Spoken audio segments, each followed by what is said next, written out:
नमस्कार मित्रांनो, मी Yogesh Mane ignite academy मध्ये तुमचं सर्वांचं स्वागत करतो. मित्रो, नुकतीच एमपीएससी मार्फत एक जाहिरात काढण्यात आलेली आहे डेप्युटी डायरेक्टर डीव्हीटी साठी आणि प्राचार्य, उपप्राचार्य आणि निरीक्षक गव्हर्नमेंट आयटीआय कॉलेजच्या या पदांसाठी. चारही पद क्लास 1 चे आहेत, हायली रेप्युटेड पद आहेत.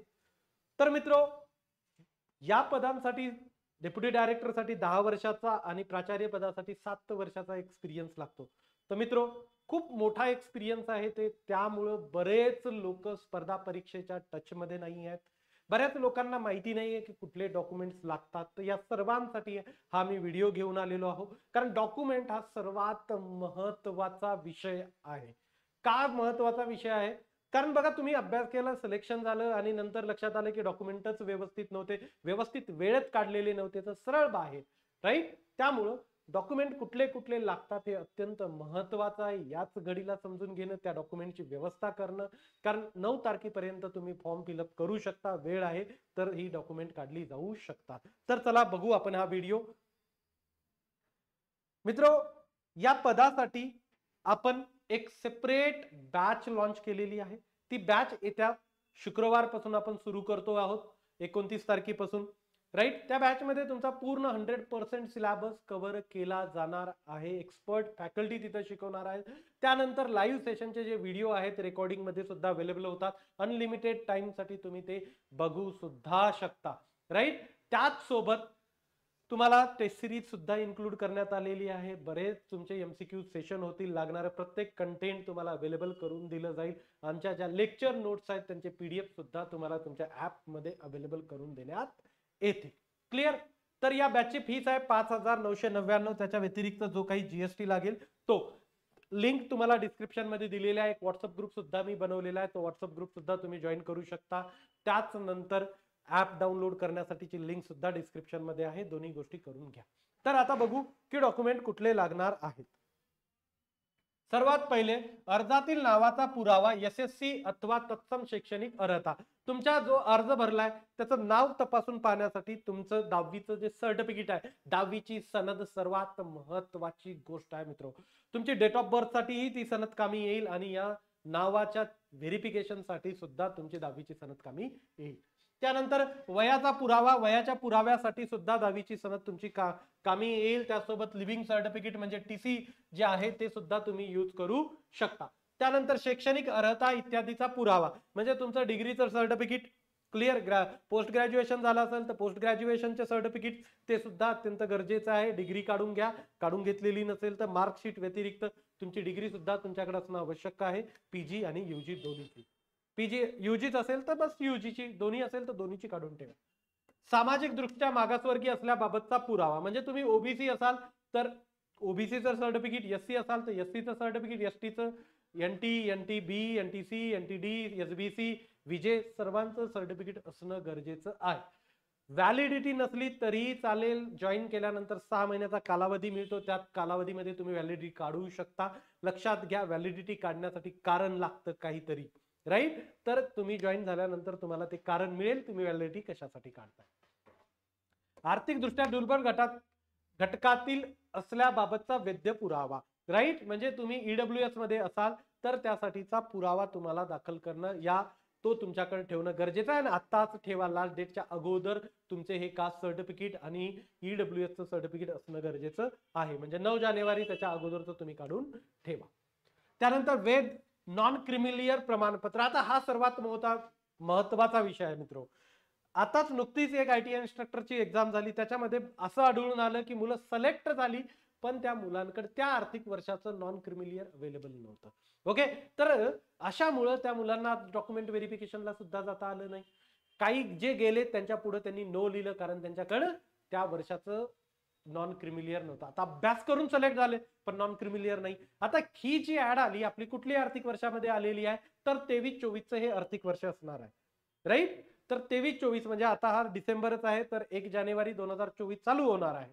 तर त्याच्यामधलं तुमचं त्या आर्थिक वर्षाचं 23-24, 22-23 चालणार नाही, पुढं 24-25 सुद्धा चालणार नाही. त्यामुळे तुम्ही अप्लाय करता तर नॉन क्रिमिलियर काढून घ्या. सर्वात महत्वाचा विषय आहे की तुमच्याकडे नॉन क्रिमिलियर सर्टिफिकेट असणं. नंतर कारण याला वेळ नाही लागत, 5-5 दिवसात तुम्ही काढू शकता. आणखीन तुमच्या हातात तो कालावधी आहे. आज 22 तारीख आहे, म्हणजे या महिन्याच्या जवळपास 9 दिवस आणि पुढच्या महिन्याचे 9 दिवस, 18 दिवस आहेत. एवढे दिवस लावायचे नाही. 7-8 दिवसामध्ये नॉन क्रिमिलियर सुद्धा निघून जाईल आरामात.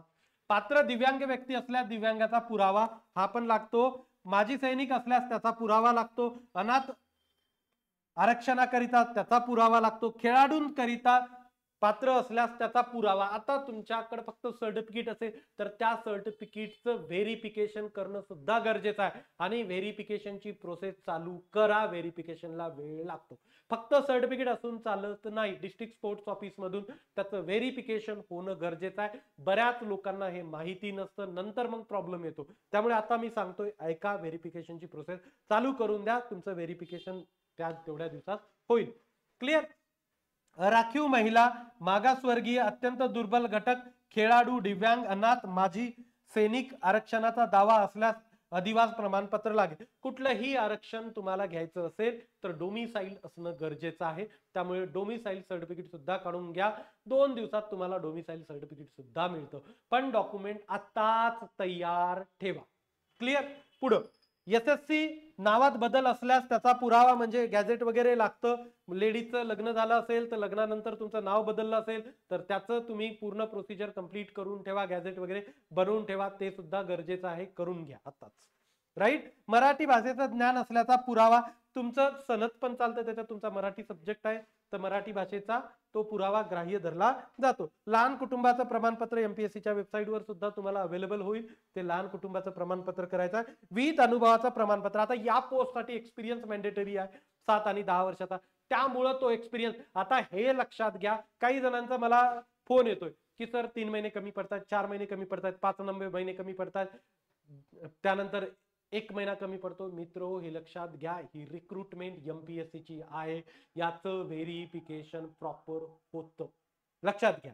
आणि जर समजा तुमचा फेक एक्सपिरियन्स असेल तर तो पकडला जातो. आजकाल हा एक्सपिरियन्स आयडेंटिफाय करणं फार मोठा टास्क नाही आहे. त्यामुळे याच्यासाठी नाहीये तर तुम्ही येणाऱ्या एमपीएससीच्या ऍडव्हर्टाइजमेंटसाठी सुद्धा डिबार होऊ शकता. त्यामुळं विचार करून बिलकुल फेक एक्सपिरियन्सच्या नादी लागू नका. पुढे येणाऱ्या अपॉर्च्युनिटीज असतात, मिळत जातात. क्लिअर. त्यामुळे डोक्यात ठेवा, बिलकुल व्हेरिफिकेशन होते थर्ड पार्टी म्हणजे दुसऱ्या डिपार्टमेंट कडून होतं. आता सध्या इंडस्ट्रियल सेफ्टी वगैरेची जी ऍडव्हर्टाइजमेंट झालेली होती, लेबर डिपार्टमेंट कडून त्यांचं व्हेरिफिकेशन चालू आहे. आणि लोक पर्सनली सुद्धा कोर्ट केस करतात. त्यामुळं जर ऑथेंटिक एक्सपिरियन्स असेल तर नादी लागा, नाही तर कुठल्या फेक फाक याच्या नादी लागू नका. ओके. एमपीएससी ची रिक्रुटमेंट आहे, क्लास 1 चा जॉब आहे, मोठा जॉब आहे. त्यामुळे आपल्याला याची सिरियसनेस सुद्धा समजून घेणं अत्यंत गरजेचं आहे. त्यामुळं लक्षात घ्या की कुठलाही फेक एक्सपिरियन्सच्या नादी लागू नका. तुमचा ऑथेंटिक एक्सपिरियन्स असेल तरच करा.